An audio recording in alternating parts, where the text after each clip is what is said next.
Салам достор, биз уже Алматы шаарындабыз. Зоопаркта команда менен келдик.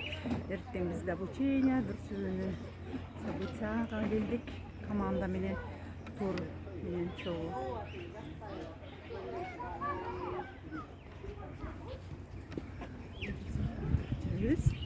Сиздер дагы биз менен бирге болуңуздар.